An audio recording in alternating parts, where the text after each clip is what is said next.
ছোট্ট একটা জীবন আমাদের, তবুও দেখবে প্রতিটা দিন যেন এক একটা অ্যাডভেঞ্চারাস অভিযানের চেয়েও কম কিছু নয়। জীবন খাতার প্রতিটা পাতায় অজানা সব নাটকীয়তা।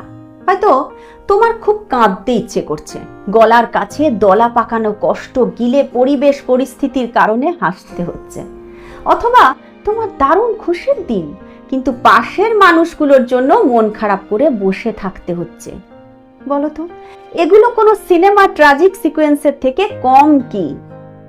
হয়তো জীবনের মোড় ঘোরানোর সবচেয়ে বড় সুযোগটি অনেক অপেক্ষার পরে তোমার হাতে, কিন্তু জীবনের সাথে জুড়ে থাকা কিছু মানুষকে ভালো রাখতে গিয়ে সে সুযোগটাকে কবর দিতে হয় হাসি মুখে। হয়তো কিছু সম্পর্কের জেলখানা থেকে সব বাঁধন ছিন্ন করে বেরোতে পারলে বেঁচে যেতে, কিন্তু সব মেনে প্রতিদিন আপোষ করে যাচ্ছ সব ঠিক হয়ে যাবে এই ভেবে। বলো তো, এগুলো ভয়ঙ্কর এভারেস্ট অভিযানের চেয়ে কম কিসে? হয়তো যাকে নিয়ে এই জীবনের তরি পার করে দেবে বলে ভালোবাসার নৌকো বানালে, সেই নৌকোতেই ভালোবাসার বিদায় দিতে হচ্ছে অন্য কারোর সাথে।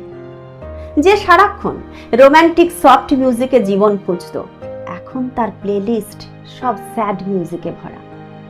যার এখন ব্যাট বল নিয়ে মাঠে যাওয়ার কথা ছিল, সে স্বেচ্ছায় সব দায়িত্ব কাঁধে তুলে জীবনের পথ পাড়ি দিচ্ছে। যে বাড়ি ছেড়ে থাকবার কথা ভাবলেই কেঁদে ফেলতো, সেই এখন পাসপোর্টে উড়াল দিয়ে অন্য কোনো দেশের মানচিত্রে অবস্থান করছে। এতটাই রোমাঞ্চকর এই জীবন, এতটাই অপ্রত্যাশিত, তবুও দিন শেষে জীবনটা একান্ত নিজের, ভালো থাকাটাও একান্ত নিজের। এভাবেই ভালো থাকতে হয় বোধ হয়। ভালো থেকো।